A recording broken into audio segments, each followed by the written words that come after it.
नाम गिनवाए, उस वक्त से उन नौजवानों के साथ जो है लगातार आप टच में, आपने कोशिश की कि वाकई क्या वो गुनहगार हैं या नहीं, तो आप इसमें दिलचस्पी दिखा रहे हैं, आपको ये चीज़ कैसे सामने आई आपकी? अस्सलाम वालेकुम। रात में करीबन 1:30 बजे, 1 बजे या 1:30 बजे जो यहाँ पर खड़े मौजूद हमारे नौजवान हैं, इनके कुछ फैमिली के लोग मेरे पास आए, आकर के बताए कि हमारे बच्चे जो है घर नहीं आए। मैं बोला क्यों नहीं आए? बोला नहीं ऐसा, वो war room, BBMP war room में, कोविड सेंटर वार रूम में क्या काम करते हैं, उनको टेररिस्ट बोल के लेके पुलिस वाले गए। बोले कहाँ गए? बोले जयनगर पुलिस स्टेशन में लेके गए करके बोले। 1:30 बजे रात में इनोसेंट बच्चों को टेररिस्ट के नाम पर अरेस्ट किया गया करके मैसेज इनके घर वाले दिए। तो मैं जैसे ही ये सुना, ये कैसा हो सकता है, ये हमारे इलाके के, हमारे पादरनपुरा शामना गार्डन के बच्चे गलत नहीं हो सकते। खैर इंक्वायरी करेंगे, इसके बारे में बात करेंगे करके बोल के इमीडिएटली मैं वहाँ पर हमारे थोड़े बहुत पहचान के पुलिस ऑफिसर से बात किया और जॉइंट कमिश्नर से बात किया, और जो आउटसोर्स एजेंसी जिन्होंने इनको रिक्रूट किया बीबीएमपी में 4G के तहत शॉर्ट टेंडर नोटिस में इनको लिया गया है, ये सारे पुलिस डिपार्टमेंट, बीबीएमपी डिपार्टमेंट और जो आउटसोर्स एजेंसी है क्रिस्टल इन्फोटेक, इनको बात किया। 1:30 बजे से 2 बजे तक मेरी बातचीत जारी रही कि मैं उनको पूछा ये बच्चों का क्या गलती है, ये इनोसेंट लोग हैं जहाँ तक मुझे मालूम है, बेड ब्लॉकिंग में रखे हैं करके वहाँ से रिपोर्ट आई। बोले आप पहले बोले टेररिस्ट, 17 मुसलमान जो है टेररिस्ट बोले, फिर फ़ोन करने से पता चला कि नहीं बेड ब्लॉकिंग में इनका इन्वॉल्वमेंट है, ये इलीगल बेड ब्लॉकिंग किए हैं, जिसके स्कैम यानी कि बेड ब्लॉकिंग स्कैम कर दिए हैं करके बोले करके रिपोर्ट आई। तो मैं बोला ये सवाल ही नहीं पैदा होता, ये लोग नहीं कर सकते। तो मैं बोला देख तेरी रिस्पॉन्सिबिलिटी से तू इनको हायर किया है, तू इनको रिक्रूट किया है, अगर तू खड़ा होकर ये नौजवान को वापस नहीं लेके आता तो हम सबको रोड पे उतरना पड़ेगा जस्टिस के लिए करके मेरी डिमांड उनके साथ, एजेंसी वालों के साथ रखा। तो जैसे ही प्रेशर बिल्टअप हुआ तो अल्हम्दुलिल्लाह ये लोग कुछ नहीं किए थे ना, किसी की ज़रूरत भी नहीं है, इनफैक्ट तो इनोसेंट थे। तो इन्वेस्टिगेशन के बाद में एजेंसी वाला उधर खुद उसके मैनेजर को डेप्यूट करके वहाँ पुलिस स्टेशन में रह के काम करके इनको छुड़ाना पड़ा रात में। क्या भाई? रात में इन लोगों को छुड़ाया, मैं छुड़ा कर लेके आया। फिर इन रात में बात किए, 3 बजे के करीब कुछ मेरे पास आए थे ये लोग। 3 बजे भी मैं उनको यही बोला कि कानून को हमको इज्जत करना चाहिए, कानून के दायरे में रह के काम करना चाहिए। क्या क्या चला करके पूछा तो ये बोला ऐसे ऐसे पूछे हमको बेड ब्लॉकिंग के बारे में, आप ऐसा किया वैसा किया, जो कुछ भी है। मैं बोला ठीक है, फाइनली क्या बोले? बोला फिर सवेरे आने के लिए मांग रखे हैं। ठीक है तुम सवेरे भी जाओ। बोला क्या बात? सुबह में भी जाओ, पुलिस वाले बुलाते जाओ, जो भी कानूनन वो पूछेंगे आप उसका जवाब दो। बैक एंड में आपके लिए लीगल टीम तैयार करके मैं खड़ा हूं। इन लोगों के सामने ही बात किया, करेक्ट क्या भाई? इन लोगों के सामने ही बात किया, मैं मेरा लीगल टीम को बात किया, बीबीएमपी के जॉइंट कमिश्नर को बात किया, आउटसोर्स एजेंसी का जो क्रिस्टल इन्फोटेक का प्राइवेट लिमिटेड का ओनर है, ओनर को भी बात किया। बराबर नहीं क्या बात? इनके सामने ही बात किया, स्पीकर डाल के बात किया। अल्हम्दुलिल्लाह इन्वेस्टिगेशन में 1 दिन चला, 2 दिन चला, कोई प्रॉब्लम नहीं हुआ। ये लोग बेकसूर थे, क्यों प्रॉब्लम होगा?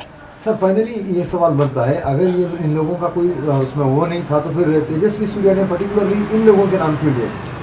तेजस्वी सूर्या का इंटेंशन था, उसको चाहिए था कि देखो ये सब मैं हाईलाइट किया हूँ वो सिर्फ आके 17 लोगों का नाम पढ़ा, नाम पढ़ करके उसके अंदर जो क्रोध मुसलमानों को लेकर, जो गुस्सा, जो हसद, जो जलन, जो भड़ास मुसलमान कम्युनिटी के नाम पर, वो उसने पढ़ करके सुनाया। आउट ऑफ 205, वो 205 का भी नाम लेता, 205 जो मेंबर्स थे वहां पर काम करने के एम्प्लॉय, उसमें 17 लोग मुसलमान थे। वो 17 लोग को नाम पढ़कर वहां पर जो ठहरी हुई special commissioner finance and Bengaluru south incharge Tulsi Maddineni IAS officer, उसको उसके ऊपर प्रेशर बना रहा था। ये प्रेशर पहली बार नहीं बनाया, सेकेंड अटेम्प्ट में उसने मीडिया के सामने प्रेशर बनाया। पहली बार जो है 3 दिन पहले यही तेजस्वी सूर्या BBMP जाता है, BBMP जाकर उसी मैडम, वो जो तुलसी मद्देनी मैडम जो है IAS ऑफिसर को बात करता है, निम्गे ई मुसलमानರು 17 ಜನ ಇವರೇನಾ ಸಿಕ್ಕಿದ್ದು करके पूछता है। और प्लस एक मुस्लिम जोनल हेड बनाया जाता है, नोडल ऑफिसर। वो नोडल ऑफिसर को भी वार्निंग देता है, नम साउथ के, हमारे साउथ जोन को यही एक नोडल ऑफिसर आपको बाकी था क्या, इसको आप जो पोस्ट दिए करके बोलता। बेंगलुरु में 8 जोन्स है, 8 जोन है। 8 जोन में कोविड ड्यूटी परफॉर्म करने के लिए एक जोन जो बेंगलुरु साउथ को दिया जाता है, वो मुसलमान को देता है। उसके लिए भी ये लोग के दिल में इतना कुफर है, इतनी दुश्मनी है, इतनी खार है, इतनी जलन है, इतना हसद है कि डाइजेस्ट नहीं हुआ जा रहा। तो आज पिक्चर बाहर क्लियरली आ गई कि बेड बुकिंग में ये 17 मुसलमान नहीं है। बेड बुकिंग में जो है, जो बेड स्कैम में जो लोग पकड़े गए हैं, वो दूसरे लोग हैं, दूसरी कम्युनिटी के लोग हैं। आज उनको पुलिस भी अरेस्ट कर है और वो इन्वेस्टिगेशन में है, कोर्ट को प्रोड्यूस किए हैं।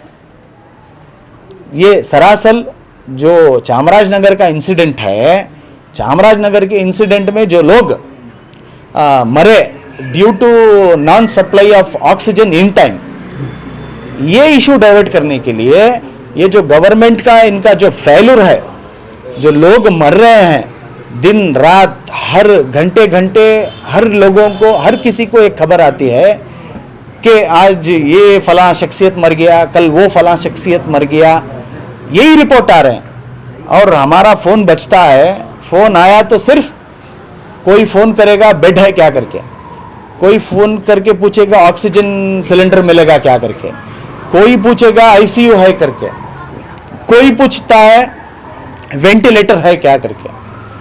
ये आलम नफसी का आलम चल रहा है।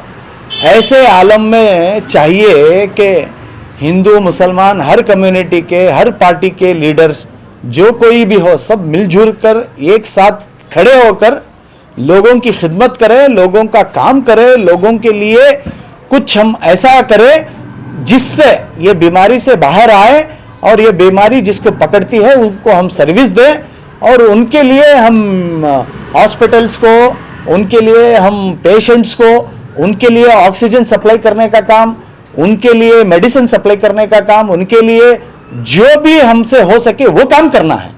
ये काम छोड़ कर ये नालायक तेजस्वी सूर्या, मैं तो बोलता हूं ये नालायक है, ये नालायक तेजस्वी सूर्या जो है, अनफिट फेलो, ये शख्सियत की वजह से इतना सारा जो इनजस्टिस हुआ है ये नौजवान लड़कों के साथ। अभी फिलहाल जो है, जो इनकी टेम्पोररी जॉब थी उसको भी जो सस्पेंड कर दिया गया है, तो इसके लिए क्या डिमांड्स रहेंगे? इसके लिए मैं हमारे फॉर्मर चीफ मिनिस्टर कुमारस्वामी साहब से बात किया हूँ, हमारे देवेगौड़ा जी साहब से भी बात किया हूँ। वो ये हमारे नौजवान लड़कों के लिए गवर्नमेंट में बात करेंगे, ये लड़कों को फिर से उधर ड्यूटी दिलाने के लिए इंशाअल्लाह जो आउटसोर्स एजेंसी का जो एमडी है, मैं भी उससे पर्सनली बात किया हूँ और कल भी ये लड़कों के सामने ही बात किया। क्या भाई, इनके सामने ही बात किया हूँ, मैं स्पीकर डाल के बात किया हूँ। बस वो इन्वेस्टिगेशन जो चल रहा है वहाँ से इनको क्लियर होने दो। इन्वेस्टिगेशन में सतीश रेड्डी के पीए हरीश का नाम भी है, तो उसमें क्या कहना चाहिए? तो वही आके पहले बेट्स काम करके वही कर रहे थे जो तेजस सूर्या के साथ। नहीं, उसको कानून के तहत पुलिस है, एक्शन लेगा। उसको भी अगर बेट्स कैम में वो शामिल है तो उसको ज़रूर सज़ा मिलेगी। और हमारी डिमांड, जो हमारे नौजवान लड़कों के साथ जो इनजस्टिस हुआ वो किसी और के साथ होना नहीं चाहिए। आज 17 लोग को निकाले, मैं भी बोल सकता हूँ 4 महीने के लिए 17 लोग को मैं भी रख कर एक 5-6 लाख 8 लाख देना कोई बड़ी बात नहीं है। 10-12 हज़ार 15 हज़ार दे देना कोई बड़ी बात नहीं है। यहाँ पर बड़ी बात होती है, आवाम हमको चुनी है कि हम आवाम के लिए काम करें, हम आवाम का हक दिलाएं, चाहे हमारी गवर्नमेंट रहे या ना रहे, चाहे कोई भी गवर्नमेंट हो, हम हमारे कौम के लिए, हमारे हुकूक के लिए, राइट्स के लिए हमारी आवाज़ उठाएं। ये नौजवान लड़कों को फिर से वहाँ पर नौकरी दिलाने के लिए हमारी जद्दोजहद रहे। क्योंकि आज हम 17 लोगों को निकाल दिया गया गवर्नमेंट से, बीबीएमपी से। आज हम चुप बैठ जाएंगे तो कल 1700 लोगों को निकालेंगे, मुसलमान लोगों को निकालेंगे, एम्प्लॉयज़ को। परसों 17,000 को निकालेंगे और फिर आगे चलते हमको हिंदुस्तान से ही आप निकलो करके बोल के, वैसे भी वो मुहिम चला रहे हैं। बस ये कोविड के वजह से उसको स्लो डाउन किया है। CAA, NRC और NPR का मामला आप सबको पता है। हमको हिंदुस्तान से निकालने की मुहिम चला रहे हैं, लेकिन हमारी आवाज़ उस वक्त भी हम उठा के खड़े थे, रोड पे गए, हुकूमत से लड़े। आज भी इंशाअल्लाह हम लड़ेंगे। ये सिर्फ 17 लोगों का सवाल नहीं है, सारी कम्युनिटी का सवाल है, सारे मुसलमान भाइयों का सवाल है। अब अगर ये आवाज़ उठाने में बहुत लोग सोच सोच के आज करूं या कल करूं या क्या नहीं करूं बोल के आज बाहर आए हैं, मैं उनको भी मुबारकबाद देता हूं। मैं चाहता हूं कि इंस्टेंट ऐसा कोई मसला होता है, हम लोग इमीडिएटली इंस्टेंट रिएक्शन करते हैं। आप लोग भी इंस्टेंट काम करो और ये नौजवान लड़कों को अपने पास रखने के बजाय उनको फिर से नौकरी दिलाकर दूसरों को एक मैसेज पहुंचाए जैसा होएगा कि अगर कहीं पर भी इनजस्टिस होता है तो हम लोग इमरान आरिफ पाशा, कुमार स्वामी साहब, देवेगौड़ा साहब, इरफान पाशा, हम लोग उमर पाशा चुप नहीं बैठेंगे। हमारे हुकूक के लिए हम लड़ेंगे, चाहे इसमें हमारी जान भी अगर देना पड़ा तो हम सबसे आगे आकर खड़ने के लिए तैयार हैं। सर, इसमें एक केस आया था कि किसी लड़के को जब पुलिस पकड़ लेती है तो उसका रिमार्क आ जाता है, जैसे कि पुलिस पकड़ लिया, अब इसको नौकरी नहीं देना, ये फलाना काम किया था। तो ऐसे में इनके ऊपर कुछ ऐसा केस आ गया है तो इनको क्लियरेंस सर्टिफिकेट मिल सकती है ना? वही अभी उनको वो तो सर्टिफाई करके करने का अलग है, सर्टिफिकेट देने का अलग है। नहीं, अभी सर्टिफाई नहीं, अभी सर्टिफाई हुआ है, सर्टिफिकेट नहीं दिए हैं, तो उसके लिए जो है इट इज़ डॉक्यूमेंट्री वर्क। वो डॉक्यूमेंट्री वर्क जो है वो इंशाल्लाह कल परसों हमारे हाथ में आ जाएगा कि किसको किस तरह से सर्टिफाई किया गया है। सर, फाइनली तेजस सूर्या को आप क्या कहना चाहिए? तेजस्वी सूर्या जो है इज़ लाइक अनफिट फेलो, और उसको मैं समझता था कि वो एक यूथ है, वो सबको लेके चलेगा, सेक्युलर है करके बोल के बहुत लोग बोलते हैं वो ऐसा वैसा करके बोल के, फिर भी हम लोग ज़्यादा दिमाग नहीं ख़राब कर लेते। लेकिन ये जो काम के लिए ये लड़कों के साथ जो गलती किए, नाइंसाफ़ी किए, इसको देखते हुए, इसको मद्देनज़र रखते हुए क्लियरली पता चलता है कि ये लोग जो है कम्युनल है। ये अगर आज मर रहे हैं लोग, आज किसी को आप जाकर बीजेपी वालों से कहोगे कि मुझे नाश्ता चाहिए तो वो बोलेगा पाकिस्तान, और कोई जाकर दोपहर में बोलेगा मुझे खाना चाहिए तो वो बोलेगा राम मंदिर, और कोई जाकर डिनर मांगेगा तो बोलेगा जम्मू कश्मीर और गुजरात। इनके पास ये सिर्फ यही मुद्दा बाकी रह गया है, बाकी कुछ इनके पास करने के लिए नहीं है। ये अनफिट फेलोस है। अब लोग खड़े हो गए हैं, हम नहीं। आप लोग देखते हो कि हमारे पादरनपुरा वाले एक हिंदू भाई की लाश पड़ी हुई थी, कोई उसको उठाने वाला नहीं था। वो लाश को, उसकी अर्थी को खंदा देने वाला हमारा पादरनपुरा का मुसलमान लोग, हमारे पादरनपुरा के लोग अपने कंधों पर उठाकर लेकर उसके शमशान गए। वहाँ पर उसका जो भी क्रियाक्रम था, अंतिम संस्कार जो भी था, वो पादरनपुरा के लोग जाके करके आए। ये इतना किए तो भी ये लोग के दिमाग में नहीं घुस रहा है। ये जो नौजवान आपके पीछे खड़े हैं, इनको जेल के सलाखों में टीचर रखने की भरपूर कोशिश की गई, लेकिन आपकी मेहनत की वजह से ये नौजवान जेल के सलाख में नहीं बल्कि आपके पीछे खड़े हैं और इन्हें आप इंसाफ दिलाएं। लेकिन ऐसे हज़ारों नौजवान हैं जो कौम की इंसानियत की खिदमत कर रहे हैं, कोई मज़हब को नहीं देख रहे। जब दिन ब दिन ऐसे वाक़यात पेश आते रहते हैं तो ऐसे नौजवानों की हिम्मत कमज़ोर होती जा रही है, जहाँ तक कि माँ बाप रोकते हैं इसे काम करने से, खिदमत करने से। ऐसे नौजवानों को क्या हिम्मत देना चाहते हैं, क्या ऐसी बात बताना चाहते हैं कि ऐसे वाक़यात होने के बावजूद भी नौजवान मैदान में आए और आकर इंसानियत की खिदमत करते हैं? बिल्कुल सही बोला आपने, क्योंकि एक हादसा मेरे साथ ही हो गया था। पिछली बार मैं कोविड में काम करते करते मुझे पॉजिटिव हो गया। मेरा कुछ बड़ा गुनाह नहीं था, छोटा सोशल डिस्टेंस वायलेशन बोल के मेरे को लेके जाके जेल में डाल दिया।